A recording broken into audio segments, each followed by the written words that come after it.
Šodien mēs esam atbraukuši uz Kauņu, Lietuvā. Kopā mēs esam paņēmuši diezgan kuplu skaitu ar arhitektiem, kuriem mēs gribam parādīt risinājumu daudzveidību dažādos objektos, kā tas izstās dabā. Tur ir izmantot daudz dažādu ūdens novadīšanas risinājumu un ne tikai. Un, protams, ceram, ka nākotnē tas tiks pielietots arī Latvijas projektos un mēs varēsim klientus vest jau krietni tuvāk uz Latvijas objektiem.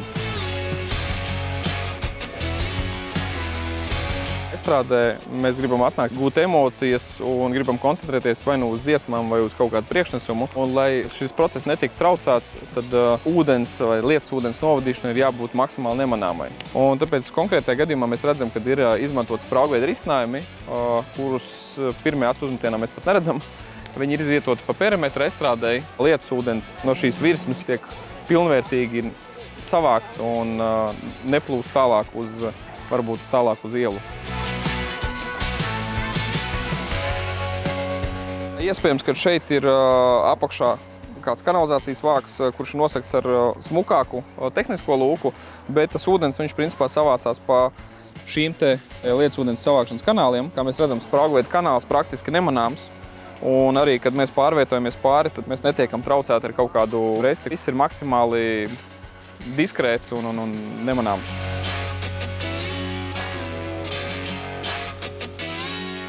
Ir daudz dažādi šie ūdens novadīšanas risinājumi. Viņi var būt gan ar šūnu restēm pa virsu, gan arī, kā mēs dotajā situācijā redzam, pavisam neliela sprauga. Apakšā ir lietus ūdens novadīšanas kanāls, kurš ir zem bruģa. Un šīs te ūdens novadīšanas risinājums, viņš ir kā tāds dizaina akcents, jo papildus blakus ir izvietots apgaismas elements, kas tumšajā laikā, teiksim, tumšajā diennakts laikā, viņš ir izgaismots un veidojas interesantas, teiksim, formas šis te raksts. Ja mums nepieciešams kaut kāds leņķis vai stūris, tad tas arī ir realizējams. Tāpēc, es teiktu, diezgan plašs šis te savienojumu un veidojumu formu klāsts ir. Manā skatījumā vispār spraugveida risinājumi ir viena no foršākajiem, jo tu viņus neredzi. Viņi tev ļauj atrisināt ūdens novadīšanu, un tev nav jādomā par to, kā šo te ūdens novadīšanas risinājumu integrēt savā apkārtējā vidē. Daudzi varbūt nav redzējuši šādu risinājumu vai arī nezina viņa praktiskos ieguvumus vai kā viņš strādā. Tieši tāpēc mēs esam atbraukuši šeit, lai parādītu realitātē dabā uzstādītus risinājumus, kuri tiek izmantot, eksploatēti, cerams, ka tīrīti un kuri joprojām kalpo. Kanāls mitrumu neuzsūdz, attiecīgi viņu šitās klimatiskās izmaiņas neietekmē. Restes ir no nerūsējuša tērauda, viņas nerūsē. Es teiktu, laikam, ja ir korekti izbūvēts mezgls, iestrādāts viss, kamēr nesadalīsies virsējais segums, tikmēr viņš strādās. Ja mēs runājam konkrēti par standarta kanāliem, no kuriem ir izveidots kaut kāds radius, viņus var pielietot praktiski jebkurā vietā, kur mums tas nepieciešams. Dotajā situācijā mēs redzam, ka tas ir piemineklis un ka šī te postaments, viņš ir izveidots arī tādā plūstošā formā, un lai viņu atkārtot, lai viņu kopētu šo te formu, ir izmantoti standarta kanāli, kur nopērkami veikalā, un no viņiem ir veidots radius. Attiecīgi nav nepieciešams kaut kas speciāls, individuāli izgatavots. Tiek paņemti pusmetrīgi kanāla elementi, un ar šo te elementu palīdzību tiek veidots radius. Un, kā mēs redzam, viņš sanāk plūstošs, nav redzams šīs te robustās savienojuma vietas. Ja mēs to veidotu no metrīgiem kanāliem, tad šo te radius mēs nevarētu tik plūstoši dabūt. Tad mēs redzētu šos te stūrus tanī vietā, kur viņi savienoties savā starpā. Tāpēc, ja ir nepieciešams radius, jāizvērtē šis radiusa diametrs, un es teiktu, ka lielā daļā gadījumu to var izdarīt ar standarta kanāliem, līdzīgi kā sporta stadioni, skolu stadioni, kur ir gar malām taisnie posmi kanālu, un galos mums ir radius. Viens variants ir izmantot speciālas akosporta sistēmas. Tās vairāk ir paredzētas stadioniem, kur notiek kaut kādas starptautiskas klases sacensības. Bet, ja tas ir skolas stadions, tad var izmantot, kā es teicu, standarta kanālus, pusmetrīgas elementus, izveidot šo te radiusu stadiona galos un iegūt gan estētiski, teiksim, foršu, gan funkcionējušu izcinājumu.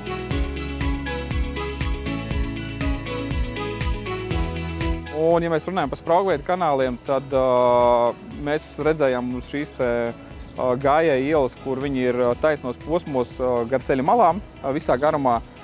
Bet šeit ir forša vieta, kur apstīties, kā viņi izstās, teiksim, tādā liektā radiusā.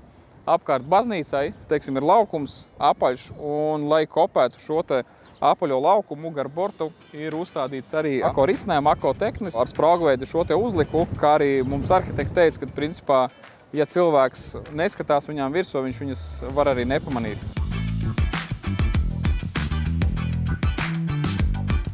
Tek iekšā, lai viņš būtu vienā līmenī. Tiek iekšā kanālā. Mēs saprotam, tā kā atdūra, ka tad tekis ūdens, lai nepāršķidās. Jā, arī. To var redzēt, tāds kristums. Kanāliem, kas ir bortakmenī, iestrādātie risinājumi. Principā viņu tas uzdevums ir maksimāli atbrīvot ceļu no ūdens.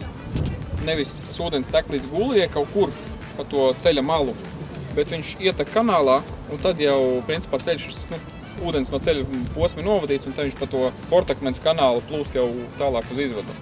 Tas nozīmē, ka neviens netiek apšrakstīts, nav kaut kāds akvaplanēšanas iespējas.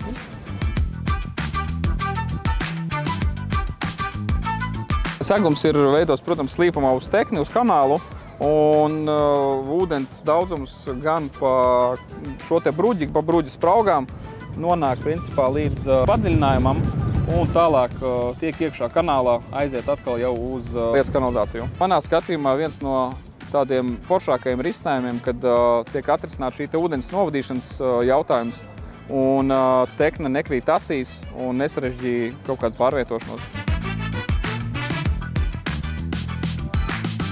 Apkops jautājums ir labs jautājums, kā tīrīt šīs spraugveida teknes. Spraugveida teknēm ir speciāli elementi, kur mēs šeit viņu kā reiz redzam. Līdzīgi kā revīzijas lūkai ir neliels elements, kurā ir iestrādāts bruģa segums.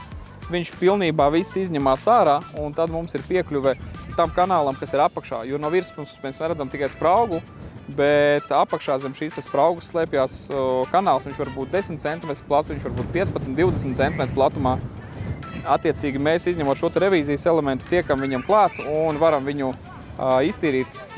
Parasti tas notiek ar hidrodinamisko mašīnu. Tas attālums, ko varētu hidrodinamiskā mašīnā iztīrīt, parasti ir kaut ko 30 metri.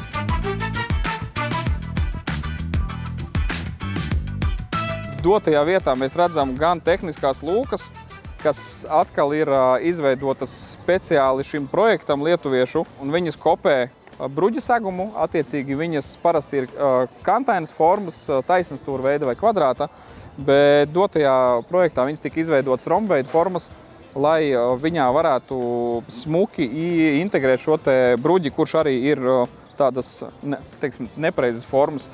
Un vienā lūkā mums ir iestrādāts mazākas formas bruģis.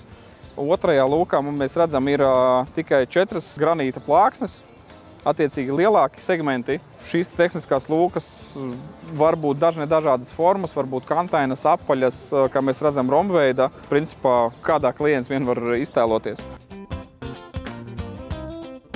Izvēloties risinājumu it īpaši zaļajiem jumtiem, parasti zem šī pīrāga, zem zāles, zem zemes ir kaut kāda konstrukcija, kur ir izolācijas materiāli, kaut kādi siltinājumi. Arhitekti ir tie, kas izvēlās šo pīrāgu, tvaika izolācija, siltuma izolācija, hidroizolācija, drenējošie paklāji.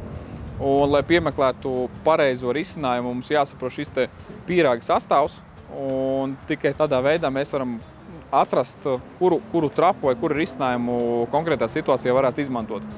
Ir dažādi materiāli, ir dažādi papildu elementi, teiksim, lai iestrādāto trapu, viņam pa virsmu, teiksim, nāk vēl kaut kāds segums, lai izietu kopējais augstums uz šī seguma virsējo slāni, tad ir nepieciešami kaut kādi papildus elementi, paaugstinājuma elementi.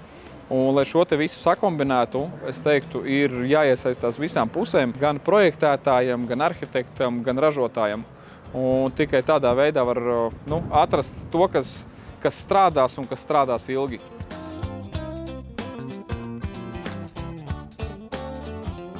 Noslēdzot šo pieredzes apmaiņas braucienu uz Lietuvu, mēs esam ieraudzījuši ļoti daudz dažādas risinājumus. Tas, ko es varbūt ieteiktu, skatīties nedaudz varbūt plašāk, konsultēties ar mums, ar AKO, ar ražotājiem. Viņi zinās šīs tehniskās nianses vislabāk. Piemeklējot šo pareizāku, atbilstošāko risinājumu bieži vien tiek optimizēts ar izmaksas. Tas tikpat labi var būt arī eksploatācijas izmaksas.